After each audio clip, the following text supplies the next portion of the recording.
7,000 British fishing vessels fishing in UK waters catch over 600,000 tonnes of fish each year.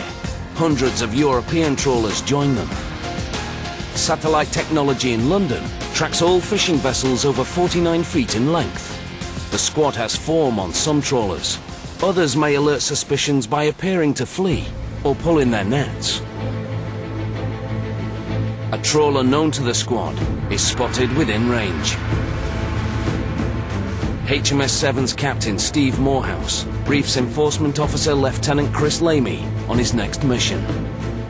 It's a trawler which has been at sea for 3 days in British waters. 1,500 kilos of sole on board. Hands fish boarding stations. Hands fish boarding stations. Chris and his assistant Bill Hodgson are on a shout, with the target trawler in their sights.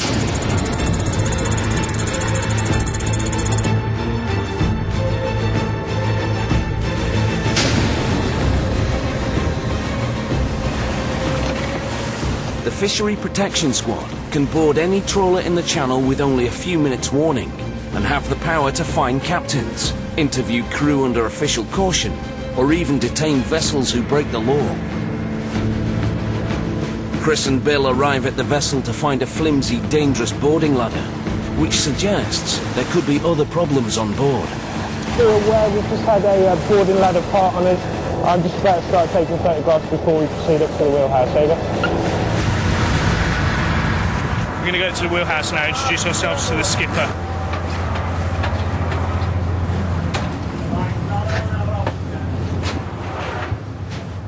Good afternoon, skipper. Chris. Good morning. Hi. Hello. This is Bill. He's my assistant. Bill, Jan We have. And this is everything you've got in the fish room and on board now. This is what we have in the fish room at the moment. Okay, what I'll do is I'll take a photograph of this. Yeah. And then you bring the log up to date. Okay. Immediately, something suspicious catches Chris's eye on the bridge. Okay, skipper, if you could bring yours up to date now with everything you've got. A figure appears to have been altered in the captain's log of catches. One of my concerns from the wheelhouse is that he's changed some of his numbers within the logbook. There's a number here that could have quite easily been a 9, a 4 or a 3, and he's changed it to a 3. It could be an honest mistake. He could be trying to fudge the figures in order to get more species or under record. So again, that's something that I'll pass back to the ship, and they can just bear that in mind if there's any further developments whilst we're boarding. Suspicions aroused, Chris immediately authorises a full inspection of the trawler, from top to bottom. Sometimes people hide nets in hidden compartments or underneath floorboards. So we're going to have a good look round just before we go down to the fish room, just see exactly what he's got. The quickest and easiest way to see what he's got, and also so we can preserve it for evidence, is to take a photograph with the flash on, and then you can see exactly what's within the compartment.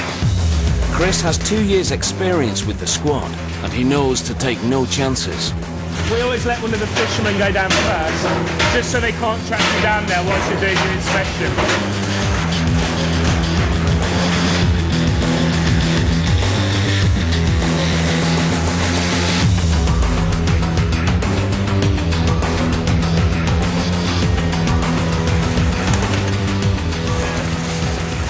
Here, there's a conveyor belt where the fish and anything else that's caught comes along, so you can see the rocks, the starfish, all coming up from the fish net. They're then sorted, sized and gutted by the fish room hands. Once that's complete, it will then get sent down to the refrigerated fish room, where it's stored until they get alongside in harbour. So this is his target species, and this is what he's looking for mostly. Very big market for the sort of Dutch and Belgians in sole. But tucked away behind the crates, Bill spotted something. This was set aside around here away from everything. A box of fish seems to have been stashed away. Just pop round to the side in the corner away from everything else. As we came down, we noticed a box in the corner that was just tucked out of view. So we've gone and had a look at that, and it's full of what I believe to be gutted and undersized sole. They're all fresh as well, which also rings alarm bells, because normally you'd find that the fish was covered in ice and more frozen than that is. Some of them look quite small, so we're going to do a good measure of those, just weigh exactly what he's got. Sometimes the crew skin and fillet sole for their own consumption when they get home, but it's still something we need to look at and check that it ties in with the figures that we see in the logbook. Catching undersized fish can be a very serious offence, because these are the fish stocks of tomorrow. It's there. It's meant to be 24 centimetres. I can't see that having a head that big. He's not going to have a head of 6 centimetres. I would say the majority, 99% of these were undersized prior to them being gutted and skinned. There's the difference there. The bottom one there is the minimum size that we get. So unless this one here was a bit of a freak and had a massive head, it was definitely undersized. They're not allowed any fish under 24 centimetres on board of sole, so we'll have a good look at this box now and report that back to the ship. Sometimes when the guys come, they look everywhere. They look in the refrigerator that you don't hide fish. They look downstairs if you don't have nets. And when something is wrong, just like now with the fish that we have to eat tomorrow, and something is wrong, yeah, they stay for 4 hours on board. That's yeah, sometimes that's very difficult. So there's no heads on, all filleted. We're talking sort of 15 centimetre fish. Bravo Lima, Mother, Roger. Now the ship's speaking to London about the fillets, just to see whether or not they're allowed those. It's not that much of a weight. However, if they're all undersized, then that could be an issue. Marine and Fisheries HQ in London reports back with their verdict. First on the broken boarding ladder. Roger, 500. We'll remain on deck and await further instruction. £500 fine for the ladder at the moment. However, if he doesn't sign for the fine, it's effectively an on-the-spot fine. Then we'll have to detain him back into a UK harbour.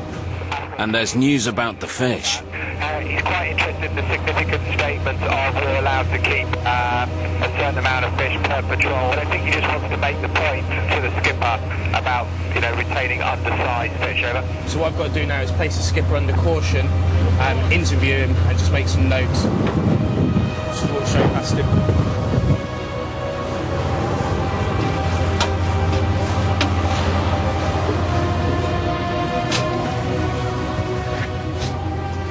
For the boarding ladder, they're going to give you a fine, okay, £500, okay, and the paperwork for that will come over. You and I will have to sign it, okay? For the fillets of sole, I've got to ask you a few questions. I've got to caution you to ask you those questions, okay? So, some of the fillets measured 15 centimetres. Do you agree?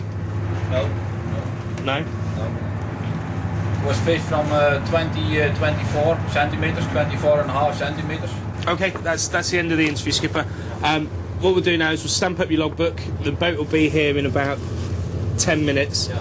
Then we've got a little bit more paperwork that we both need to sign, and then we'll get off, and that'll be the end of it. Okay? It's a pretty open and shut case. That they know not to keep the undersized stuff, and although it may be for their own personal consumption, if it's on board, you know, when does personal consumption end and when does production begin? So. Chris and Bill boarded the vessel 5 hours ago, and the weather's got even worse. Now they face one last challenge. I'm just going to put this glow stick on the board, and I've had one for myself. Just because we're going back on a night transit again. Again, in the unlikely event that one of them falls in the water. This is used to try and locate her a bit better. In these conditions, getting back on the rib will be hazardous. There's no ladder for us to disembark, obviously, because it broke when we got on. So to get off, we're going to have to sit over the side of the fisherman and just jump into the boat. In this kind of swell as well, you can be bashed about the side of the boat, and especially no ladder neither. On its first attempt, the rib can't get close enough. It's too dangerous to jump. Skipper, 4 knots. Just going to get him to increase speed up to 4 knots, just so we can get a bit more stability for the boat.